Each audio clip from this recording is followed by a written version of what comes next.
Raja Maha Besar, datang menyembah Dia. Tuhan Raja Maha Besar, datang menyembah Dia. Dengan ciptaannya yang membentuk gunung-gunung, kehadirannya datanglah, mari bersyukur padanya. Dan manusia bernyanyilah, Dia bantu keselamatan, puji Dia, Tuhan Raja Maha Besar.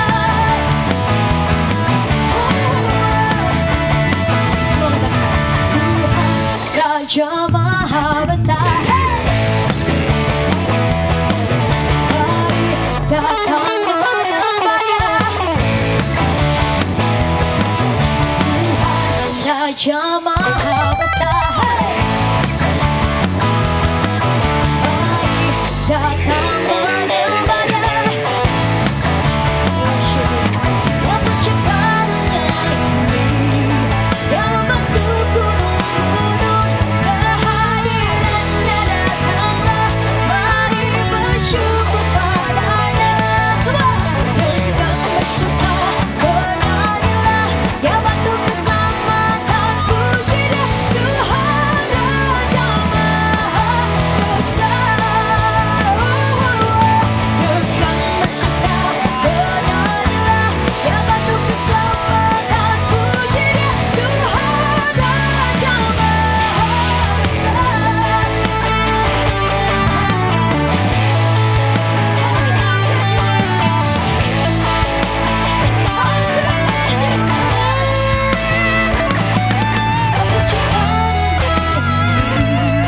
yang membentuk gunung-gunung, kehadirannya datanglah, mari bersyukur padanya. Dengan bersuka bernyanyilah, Dia bantu keselamatan, puji Dia, Tuhan Raja Maha Besar.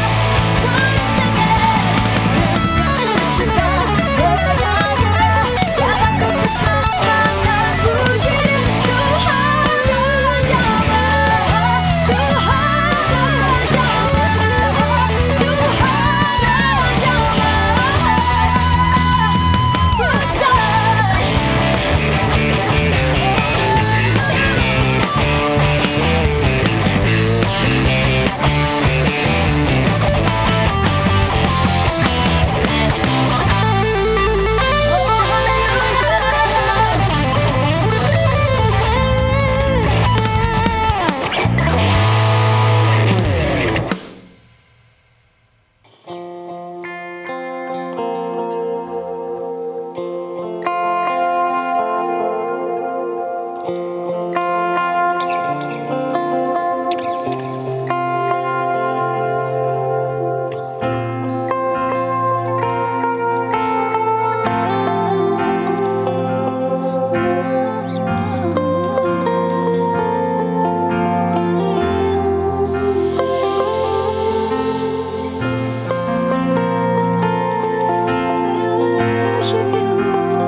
Glory to God in the highest,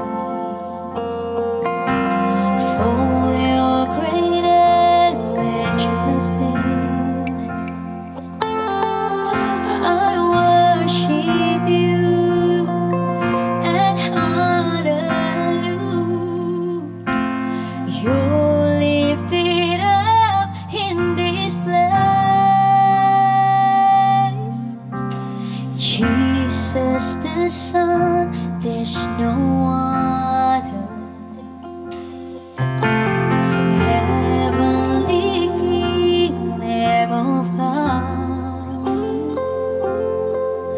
for You alone, the Holy One. You're lifted up in this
teman-teman semua yang sudah pulang, gimana kabarnya?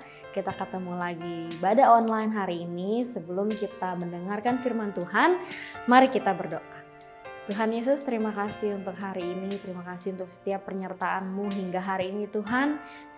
Kami bisa boleh berkumpul lagi di ibadah online hari ini, biar Tuhan yang berkati. Kami juga sebentar lagi akan mendengarkan firman-Mu, biar Tuhan urapi hamba-Mu Pastor Firdi yang akan memberitakan firman-Mu, biar Tuhan urapi setiap perkataannya supaya bisa menjadi rema bagi setiap kami.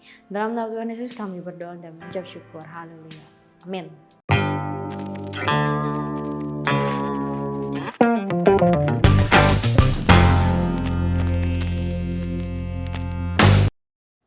Oke, kita udah masuk lagi ke bulan yang baru, bulan September. Udah nggak terasa ya, bentar lagi mau bulan Oktober, November, Desember. Ya kita Natalan, semoga sudah tidak PPKM ya. Semoga sudah berjalan seperti biasa. Semua udah kangen jalan-jalan, semua udah kangen makan di luar, makan bareng. Ngumpul-ngumpul bersama, ya udah gitu aja. Dan kita sudah masuk ke bulan September, kita fokus di bulan September ini. Yaitu dengan tema yang baru, Servant Leader as an Obedience Act. Pemimpin yang melayani sebagai bentuk dari aksi ketaatan. Kita mau lihat firman Tuhan dalam Yesaya pasal ke-6 ayat 8. Lalu aku mendengar suara Tuhan berkata, siapakah yang akan kuutus? Siapakah yang mau pergi untuk aku? Maka sautku, ini aku, utuslah aku. Itu perkataan yang sangat terkenal di kalangan orang-orang rohani, orang-orang gereja ya. Cuma mereka suka plesetin. Siapa nih yang bakal kita utus? Tuhan, ini aku, utuslah Livi gitu ya. Ngangkat tangan tapi buat jorokin orang lain. Tapi Yesaya nggak begitu. Yesaya waktu itu sadar, dia hidup sebagai pendosa. Padahal dia seorang nabi. Dia dibilang dia hidup di kalangan orang yang najis bibir. Dia sendiri pun najis bibir. Najis bibir itu orang-orang yang mulutnya tuh nggak bisa jaga, teman. Kalau gampang banget untuk mengeluarkan kata-kata hujatan, gampang banget untuk mengeluarkan kata-kata yang nggak enak didengar gitu.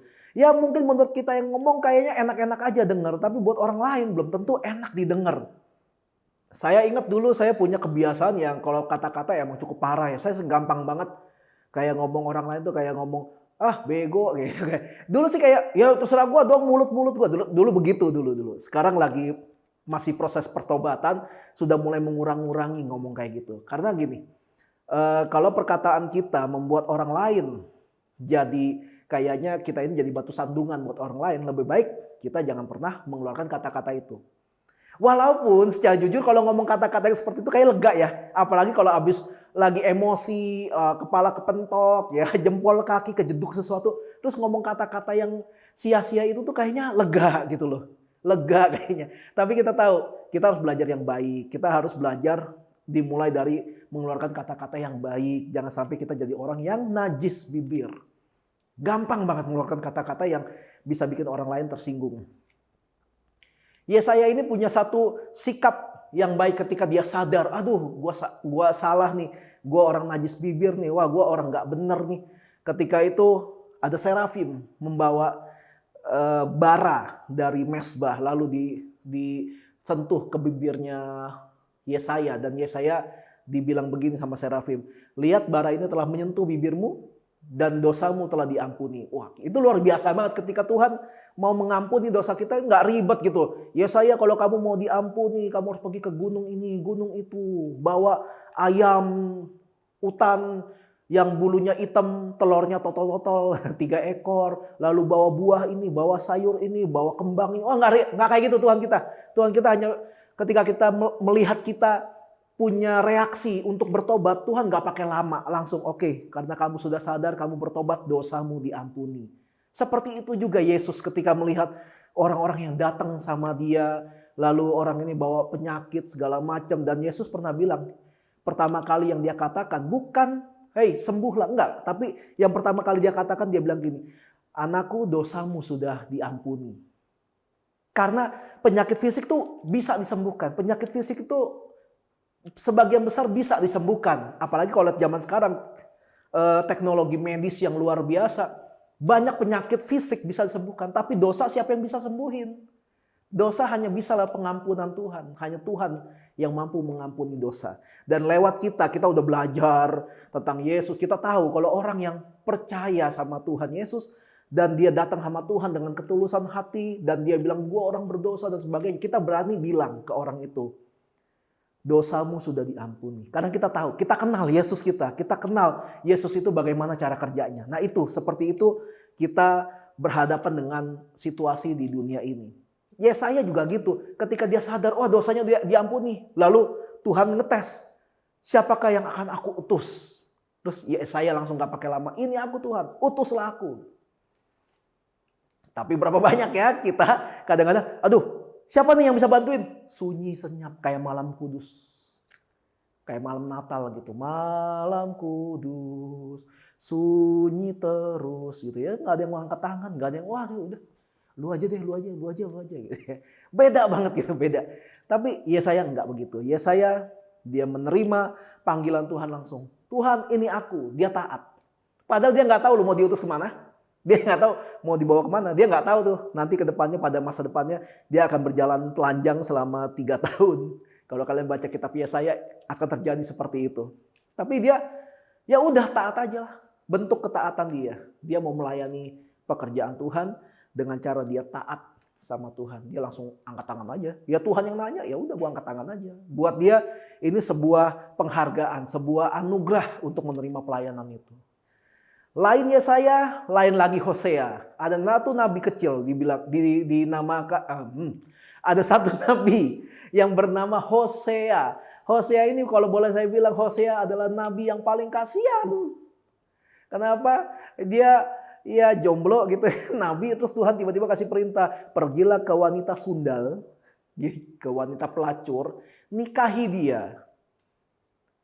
Ya nggak ada yang lain Tuhan gitu, yang cewek baik-baik gitu, gadis desa gitu atau apa gitu, enggak. Pergilah kepada perempuan sundal, lalu nikahi dia, lalu milikilah anak dari anak-anak itu. Wah, dan nggak cuma sekali Tuhan nyuruh, Tuhan 2 kali nyuruh untuk menikahi perempuan sundal. Gokil itu, tapi Tuhan punya rencana. Akhirnya Hosea ya udah dia nabi, dia percaya aja, ya udah nurut aja. Siap bos, walaupun nggak mau, walaupun mungkin dia nggak mau ya. Kalau saya sih kayaknya nggak mau sih, tapi kalau Tuhan yang nyuruh, ya siap dah, jalanlah, oke lah, ya Tuhan yang nyuruh, ya lakukan aja, taat karena Tuhan yang minta, ya udah taat aja, jalan. Terjadi juga sama Simon, ketika dia baru selesai menjala ikan, nggak dapat apa-apa, lalu Yesus datang sama Simon dan berkata gini, pergilah ke tengah laut, balik lagi ke sana, tebarkan jalamu. Lalu Simon bilang gini, dengan semua pengalamannya, Tuhan sudah semalam-malaman kami nyari ikan, berhari-hari kami di laut, sampai hitam Tuhan, nggak dapat ikan. Lalu ini perkataan Simon yang luar biasa. Tapi karena engkau yang memintanya, aku akan menebarkan jala. Jadi Simon bilang, udah kasih tahu dulu nih, nggak dapat ikan gitu, semalaman udah berhari-hari. Tapi aduh, ini yang minta Yesus lagi, ya udah dia tebarkan. Akhirnya karena taat, dia dapat ikan. Ikannya banyak sampai dibilang jumlah ikannya hampir membuat jalanya koyak atau enggak robek gitu. Ya, itu contoh sebagian kecil dari nabi Tuhan dan pengikut Tuhan yang memilih untuk taat. Walaupun kita kayak sadar itu kayaknya enggak deh gitu. Kayaknya enggak banget gitu, enggak gue banget. Tapi kita tetap mau taat, kita tetap mau lakukan itu karena Tuhan yang minta. Nah itu ya taat, itu taat. Apakah ada di antara kita yang dulu ketika awal nih berkomitmen atau mengambil keputusan untuk oke, gue ikut Tuhan Yesus deh, gue mau jadi Kristen, gue mau percaya sama Yesus gitu. Dulu pertama kali pernah berjanji akan melakukan ini itu gitu, yang baik-baik, semua yang baik-baik, pokoknya buat Tuhan. Oh Tuhan, gue mau melayani Engkau, gue pengen begini, gue pengen begitu, gue gini gitu. Dulu, itu dulu. Tapi sekarang nggak begitu lagi. Nah ada nggak yang kayak gitu? Ada nggak? Kalau ada, ini pesan buat kalian, kembalilah pada kasihmu yang semula. Kata firman Tuhan. Kalau dulu lu pernah semangat dulu Dulu lu pernah excited banget ketika denger, wah bentar lagi ibadah, wah bentar lagi pelayanan, wah bentar lagi hari Minggu, wah bentar lagi gini, wah semangat. Tapi sekarang, ya bentar lagi Minggu ya, aduh gitu. Udah lain, hatinya udah lain. Dulu langsung lupa janji yang dulu. Mau kasih yang terbaik buat Tuhan gitu ya. Tuhan kalau raja, kalau doa sampai nangis-nangis ya, kalau doa sampai ke guling-gulingan gitu. Tapi sekarang bagaimana? Kalau kita ngomongin masa lalu terus ya, percuma, sudah lewat. Kita lagi ngomongin sekarang. Sekarang bagaimana? Apakah kita masih merawat kasih kita yang semula? Apakah kita masih ingat keputusan yang pernah kita ambil waktu dulu? Janji kita yang pernah kita ambil waktu dulu. Kembalilah pada alasan mengapa kamu memilih Yesus sebagai Tuhan. Kembali pada alasan itu. Coba ingat-ingat lagi. Coba ingat-ingat lagi. Jangan sampai ketaatan kita berubah. Berjalan dengan waktu kayak, kapan gue pernah ngomong kayak gitu? Kapan ya? Langsung kayak orang linglung gitu ya. Jangan berubah karena kondisi hidup. Jangan merubah sikap hati kita kepada Tuhan karena kondisi hidup. Karena kondisi hidup selalu mengarahkan kita pada apa yang dilihat manusia. Bukan apa yang dilihat Tuhan. Kita kalau ngeliat sekarang, aduh capek, kerjaan hilang semua gara-gara PPKM. Kita salahin COVID, kita salahin Corona, kita salahin pemerintahan. Kadang-kadang kita salahin Tuhan. Kita udah berdoa, Tuhan kenapa COVID gak hilang-hilang. Kalau kita melihat kondisi hidup kita kayak gini, kita hanya melihat apa yang dilihat manusia. Bukan yang dilihat Tuhan. Kita nggak tahu kan yang Tuhan melihat apa. Siapa tahu sekarang Tuhan melihat akhirnya ada orang-orang bertobat gara-gara pandemi COVID ini. Akhirnya ada anak-anak yang kembali pada kebenaran karena COVID ini. Bisa aja Tuhan melihat hal itu. Makanya kenapa kita jangan sampai merubah hati kita hanya karena kondisi hidup. Berat kondisi hidup, berat. Saya dan istri berat sekali ngalamin ini. Tapi kita coba jalani ini dengan sukacita. Kita jalani ini dengan berserah sama Tuhan.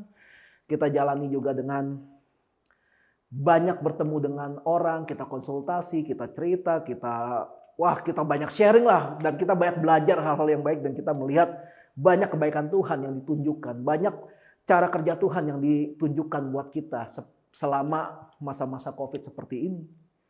Jangan berubah hati kita, jangan merubah alasan kita untuk ikut Tuhan yang dulu itu hanya karena omongan orang. Karena omongan orang tidak selamanya bisa dipercaya. Tapi perkataan Tuhan selalu tergenapi. Kita sadar Tuhan kalau ngomong, kalau dia sudah katakan dalam firman-Nya, dia pasti akan lakukan. Yesus bilang gini, bahkan satu iota pun dalam firman Tuhan tidak akan pernah hilang sebelum perkataan itu melakukan tugasnya. Atau perkataan itu digenapi. Jadi jangan merubah alasan kita cuma karena ada orang yang ngomong, lu udahlah ngapain lu kayak gitu, ngapain lu ikut Tuhan, ngapain lu pelayanan, mendingan kita happy-happy lagi nih ya. Nggak usah lah Kristen-Kristenan lah, nggak usah, gua agnostik aja, agnostik udah nggak usah gereja, nggak usah pelayanan, langsung lupa sama alasan yang pertama. Silakan kalau ada yang pilih agnostik dari dulu silakan, tapi jangan bawa-bawa orang lain. Tapi kalau kalian mau memilih untuk itu ya silakan sebenarnya. Tapi saya mau kasih tahu begini. Jangan melupakan apa yang pernah kalian janjikan dulu. Kalian dulu berjanji karena kalian mendapat sesuatu kan. Bukan karena tiba-tiba seneng gitu. Lagi duduk anteng gitu. Tiba-tiba seneng gue nih. Gue ikut Tuhan lah. Kan gak gitu kan. Pasti kan ada hal yang memicu kita sampai kita mengucapkan janji itu. Kita mau pelayanan, kita mau gini, mau gitu. Mau sekolah STT, mau pelayanan, mau sekolah musik. Buat pelayanan sama Tuhan. Mau jadi full timer dan sebagainya. Terserah banyak banget ya. Banyak banget. Jangan melupakan itu. Karena kita akan jadi pembohong di hadapan Tuhan kalau kita melupakan itu. Jangan juga berubah karena pelayanan yang kamu lakukan selama ini tidak membuahkan apa-apa. Kelihatannya tidak membuahkan apa-apa. Karena beda buah, beda juga waktu yang diperlukan untuk buah itu matang. Jadi kalau kita melihat orang lain, kita selalu membandingkan diri kita dengan orang lain, pasti ada aja cacatnya. Ada aja yang kayak kurangnya gitu. Enak ya dia baru mulai gereja tapi kok udah rame. Enaknya dia baru mulai gini tapi kok kayaknya udah banyak timnya gitu. Kalau kita membandingkan diri kita sama orang lain itu kayak nggak habis-habis. Kita akan selalu ngiri, terus kita sirik, terus ngeliatin orang lain. Untuk menghasilkan buah durian dengan buah apel itu butuh waktu yang berbeda. Gitu juga buah jeruk, buah mangga itu butuh waktu yang berbeda-beda. Jadi tekun aja, lakukan aja terus. Sampai pada waktunya nanti kita menghasilkan buah. Bukan soal, boleh cek di Alkitab. Yesus nggak pernah nanya buahmu ada berapa. Buahmu ada berapa itu. Selama kamu hidup, kamu sudah menghasilkan buah berapa banyak gitu. Nggak pernah, Yesus nggak pernah nanya itu. Yesus cuma bilang, dari buahnya lah kelihatan. Kamu harus berbuah sesuai dengan pertobatanmu. Yesus nggak pernah nyari kuantitas. Jadi buat kalian yang suka, lu selama jadi Kristen udah bawa jiwa berapa banyak ke gereja. Ajaran siapa itu? Yesus nggak pernah ngajarin itu. Boleh cari di Alkitab. Boleh debat sama saya kalau perlu. Yesus nggak pernah nanya buahmu berapa banyak. Nggak pernah. Yesus hanya bilang kamu harus berbuah. Sangat mudah untuk mengakui kalau Yesus itu Tuhan. Sangat mudah untuk berkata, saya percaya kepadamu Tuhan. Gitu, di gereja, di persekutuan, di komsel ngomong kayak gitu. Wah, kalau doa keren banget. Dan pokoknya, saya cinta engkau Tuhan. Saya mau berbakti untukmu Tuhan. Sangat mudah untuk cerita-cerita kesaksian hidup kita dimanapun. Tapi sangat sulit untuk taat setaat-taatnya pada perintah Tuhan. Ada orang yang taat banget soal doa pagi. Waduh, ayam belum berkokok, dia kokokin duluan tuh ayam. Sampai ayamnya kaget. Ada yang taat banget doa pagi.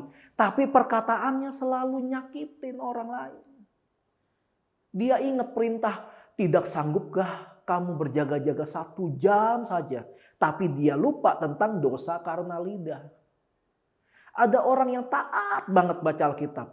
Tapi nggak pernah bantu orang yang kesulitan. Dia ingat perintah, renungkan firman Tuhan itu siang dan malam. Tapi dia lupa perintah, apapun yang kamu lakukan terhadap salah seorang yang paling hina ini, kamu melakukannya untuk aku. Yesus udah bilang, perintah yang satu harus dilakukan. Perintah yang lain jangan diabaikan. Jadi kita nggak boleh kayak mau taat sama Tuhan tuh cuma ngambil, kayaknya ini seru nih kalau gua taat, ambil yang ini, yang ini, lo nggak, kurang keren masa gini, nggak bisa. Jangan ambil yang kalian seneng, yang lainnya kalian bodo amat gitu. Kalian cuma fokus present worship. Tapi lupa belas kasihan, lupa sama keadilan, program terus. Tapi lupa sama hubungan sama Tuhan. Hubungan dengan sesama. Nggak bisa. Jangan ambil perintah yang satu lalu yang lain diabaikan. Itu kata Tuhan Yesus. Bagaimana cara melatih taat sama Tuhan? Gimana sih caranya? Gue pengen taat sama Tuhan, tapi kan Tuhan nggak kelihatan. Tahu dari mana? Kita kalau misalnya kita ini berkenan sama Tuhan gitu, apa yang kita lakukan itu benar-benar diterima sama Tuhan. Bagaimana caranya? Kan nggak kelihatan Tuhan gitu. Cara termudah untuk belajar taat sama Tuhan, cara termudah adalah ya tentunya baca Alkitab dulu ya. Baca dalam Alkitab kayak apa isinya, baca, jangan loncat-loncat. Ya, yang suka baca buku renungan gak apa-apa, baca aja. Tapi ada waktu juga untuk baca sendiri Alkitabmu. Baca juga Alkitabmu, jangan bergantung sama buku renungan terus. Cara termudah untuk belajar taat adalah belajar taat kepada pemimpinmu. Di sekolah ada guru. Taati mereka walaupun perintahnya nyebelin. Di kantor ada bos. Taati mereka walaupun perintahnya nyebelin. Di rumah ada orang tua.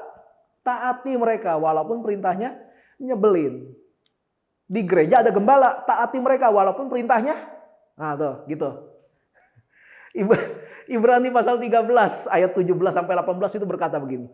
Taatilah pemimpin-pemimpinmu dan tunduklah kepada mereka. Sebab mereka berjaga-jaga atas jiwamu. Sebagai orang yang harus bertanggung jawab atasnya. Dengan jalan itu mereka akan melakukan dengan gembira. Bukan dengan keluh kesah. Sebab hal itu tidak akan membawa keuntungan bagimu. Berdoalah terus untuk kami. Sebab kami yakin bahwa hati murni kami adalah baik. Karena di dalam segala hal kami menginginkan suatu hidup yang baik. Alkitab loh yang ngomong. Ya kan? Taati pemimpinmu. tunduklah pada mereka. Kita harus tahu ya, tunduk sama menghambakan diri itu lain. Sebenarnya yang kita tunduk adalah kita tunduk pada perintah Tuhan. Ya apa yang tertulis dalam firman Tuhan. Bukan tunduk terima mentah-mentah. Apa yang kata pemimpinmu katakan. Kalau kamu menolak kata-kata dari pemimpinmu, kalau kamu membangkang atas perkataan pemimpinmu, berarti kamu membangkang terhadap Tuhan. Ya enggak gitu. Enggak gitu, kan ada takarannya, ada standarnya. Kan kita punya hikmat ya. Kita punya iman bukan untuk menghilangkan hikmat kita. Kita harus tahu apa yang pemimpinmu katakan ini, perintahnya itu layak untuk dilakukan apa enggak gitu. Kita pasti bisa lah menimbang-nimbang mana yang benar, mana yang enggak gitu. Tapi secara umum sebagai seorang pemimpin harusnya dihormati oleh mereka-mereka yang menjadi jemaat dan atau enggak menjadi pengikut dalam sebuah komunitas tertentu gitu. Sebagai seorang pemimpin di House of Messianic Encounter, udah enggak kehitung rasa capek untuk semua hal yang gua dan istri lakukan untuk rumah ini. Tapi udah gak kehitung juga rasa puas yang kami alami karena melihat banyak penyertaan dan kebaikan Tuhan buat kami sebagai ganti rasa capek itu. Kita selalu belajar percaya loh. Kalau Tuhan itu gak pernah ninggalin kita. Kalau Tuhan itu gak pernah lupain kita gitu. Kita pernah ngedumel sama Tuhan, kita doa bareng, pernah gitu. Tuhan capek, capek, tapi ada aja penghiburan Tuhan, ada aja kebaikan Tuhan dikasih kepada kami, kadang-kadang lewat orang lain, kadang-kadang kita nemuin sendiri, kadang-kadang ketemu di jalan itu tiba-tiba happy sendiri gitu.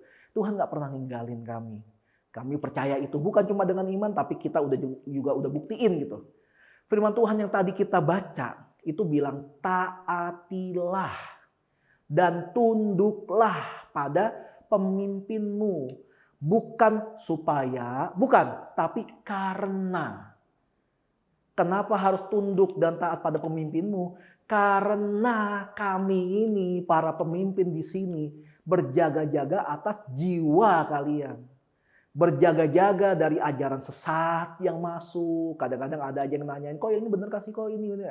Untung mereka nanya. Jadi kita bisa kasih tahu ini sesat apa enggak. Berjaga-jaga dari segala kelakuan yang buruk yang bisa merusak hubungan antara member dengan member yang lain. Berjaga-jaga dari banyak hal, termasuk berjaga-jaga dari konflik yang timbul dari dalam keluarga kami sendiri. Kita sebagai suami istri mah, ya kalau yang orang lain lihat kayaknya, wah seneng terus ya. Ko Firdi, Cilivi, seneng terus ya, mesra terus ya. Ya emang kalian nggak tahu aja kita pernah ada konflik. Tapi sampai hari ini kami selalu belajar, kami punya komitmen. Kalau kami sampai ada konflik, kami nggak mau ada orang lain tahu. Konflik kami hanya untuk kami dan harus kami selesaikan sendiri. Jangan bawa-bawa orang lain, jangan cari masa untuk mendukung. Enggak, pasti bisa diselesaikan kok. Orang konfliknya dari dalam diri kok. Itu nggak beda dengan kayak kita tiba-tiba sakit perut gitu. Gara-gara makan mangga muda di pagi hari. Ya kan salah sendiri. Ya udah cari obatnya, sembuhkan. Sembuhkan sakit perutmu gitu. Kayak gitulah. Perjuangan kami adalah untuk menjadi contoh yang benar untuk semua jemaat. Kami belajar jaga hati, belajar mengontrol respon hidup kami, belajar take care buat semua jemaat sebisanya. Sebisanya kami perhatiin semua jemaat gitu ya. Dan sebagainya. Ada banyak gitu yang kita lakukan sebagai seorang pemimpin di sini. Minimal bentuk ketaatan yang harus dilakukan para jemaat dan semua orang yang terlibat dalam komunitas ini adalah berdoalah bagi kami.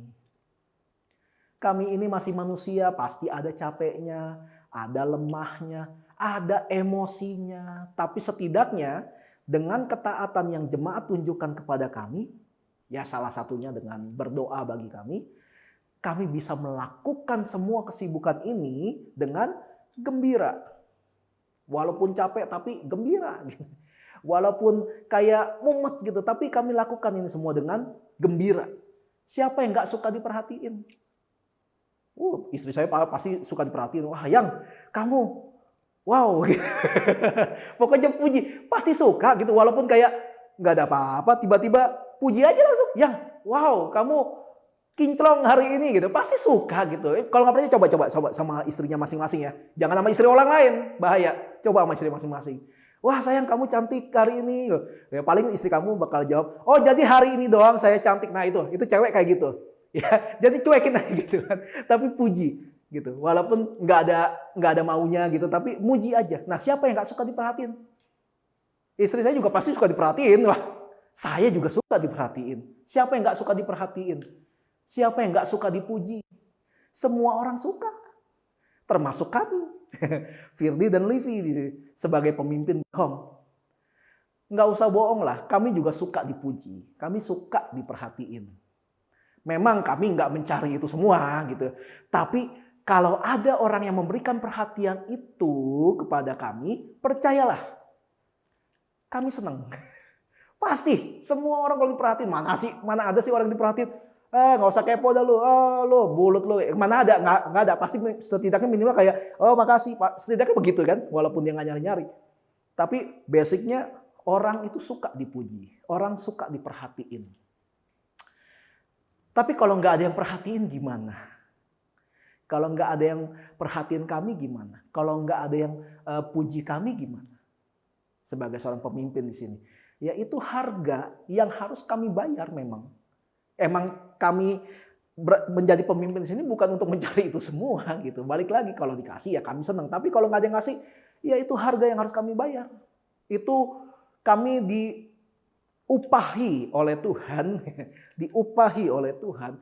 Bukan dengan itu sebenarnya, itu kayak bonus aja. Tapi kami diberikan upah sama Tuhan, yaitu upahnya adalah punya kesempatan untuk lebih dekat sama Tuhan lewat pelayanan kami di tempat ini. Kami harus tetap taat sama Tuhan, kami tetap harus mengerjakan apa yang menjadi tugas kami di sini. Yesus juga gitu, pelayanannya luar biasa, mujizatnya keren banget. Pengajarannya juga luar biasa gitu. Orang sampai bilang, wah ini beda ya. Beda sama pendeta yang lain. Yesus tuh ngajar dengan wibawa. Keren. Keren. Yesus dengan segitu kerennya. Ada aja tuh yang sirik sama dia. Padahal Yesus sudah melakukan hal-hal yang luar biasa. Dan tidak terbantahkan oleh bukti-bukti dan saksi-saksi. Oleh orang banyak. Tapi tetap aja tuh. Yesus dihianati. Dijual gitu. Lalu disalib. Yesus aja begitu, apalagi kami di sini. Ngapain ngarepin begituan? Ya tapi kalau dikasih, sama kan? Ngarep nggak kalau kalian ngelihat ada orang temen atau apa gitu yang kayak lagi makan enak? Ngarep nggak? Enggak pasti harusnya, nggak ngarep dikasih maksudnya. Tapi kalau dikasih, seneng kan? Ya udah, manusiawi, itu wajar, manusiawi. Mari berpikir subjektif sebentar. Jangan berpikir apa yang sudah gereja berikan untuk kita. Coba berpikir subjektif dulu. Coba dibalik. Apa yang sudah kita berikan untuk gereja, untuk komunitas kita. Ya kita selalu merohanikan ke bahasa ini ya. Apa yang sudah kita berikan untuk Tuhan gitu ya. Entar dulu, yang gampang dulu aja. Apa yang sudah kita berikan untuk gereja, di mana kita bertumbuh, di mana kita melayani, di mana kita menaruh hati kita di situ. Sudah melakukan apa? Katanya rumah. Kalau ada yang cacat, bantu benerin dong. Ya kan katanya rumah kita gitu kan. Kalau ada yang cacat, ya bantu benerin dong. Jangan cuma bantu ngomong doang. Wah ada cacat nih, tapi nggak bantu apa-apa gitu. Yang ngomong kayak gitu ya cuma ngomong, wah om rumahnya bolong om. Wah om gentengnya bocor om. Wah om konyen gitu ya. Itu cuma tetangga itu. Itu tetangga. Bukan anak, bukan orang yang tinggal di rumah itu. Tapi kalau anak, ada yang cacat pasti dibenerin. Ada yang bolong pasti ditambal. Ada yang rusak pasti diganti. Bukan diomongin doang. Wah bolong nih, wah rusak nih, wah bocor nih. Enggak gitu, tapi bantu benerin, sama-sama turun tangan, kontak yang lain kalau perlu, ayo benerin gitu. Itu baru anak, itu baru namanya ini kan rumah gitu. Itu baru yang kayak gitu. Yuk belajar taat dan melakukan bagian yang memang harus kita kerjakan. Sama-sama bangun rumah ini, sama-sama rawat, sama-sama bersama-sama. sebagai bentuk ketaatan kita pada Tuhan di rumah di mana Tuhan tempatkan kita sekarang ini. Servant leader as an obedience act. Amin. Mari kita mempersiapkan diri untuk perjamuan kudus. Mari kita angkat roti di tangan kanan kita. Demikian firman Tuhan, sebab apa yang telah kuteruskan kepadamu telah aku terima dari Tuhan, yaitu bahwa Tuhan Yesus pada malam waktu ia diserahkan mengambil roti dan sudah itu ia mengucap syukur atasnya, ia memecah-mecahkannya dan berkata, inilah tubuhku yang diserahkan bagi kamu, perbuatlah ini menjadi peringatan akan aku. Yang percaya kalau roti di tangan kita ini adalah lambang persekutuan kita dengan tubuh Kristus, kita makan dalam nama Tuhan Yesus. Mari kita mempersiapkan anggur. Mari kita angkat anggur di tangan kanan kita. Demikian juga ia mengambil cawan sesudah makan lalu berkata, cawan ini adalah perjanjian baru yang dimateraikan oleh darahku. Perbuatlah ini setiap kali kamu meminumnya menjadi peringatan akan aku. Yang percaya kalau anggur di tangan kita ini adalah lambang persekutuan kita dengan darah Kristus, kita minum dalam nama Tuhan Yesus.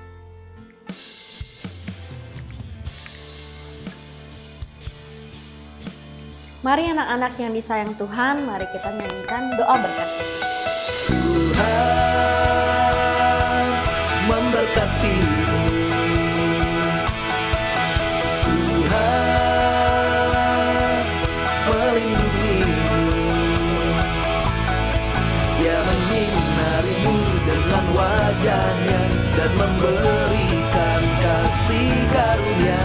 Tuhan menghadapkan wajahnya dan memberi damai sejahtera.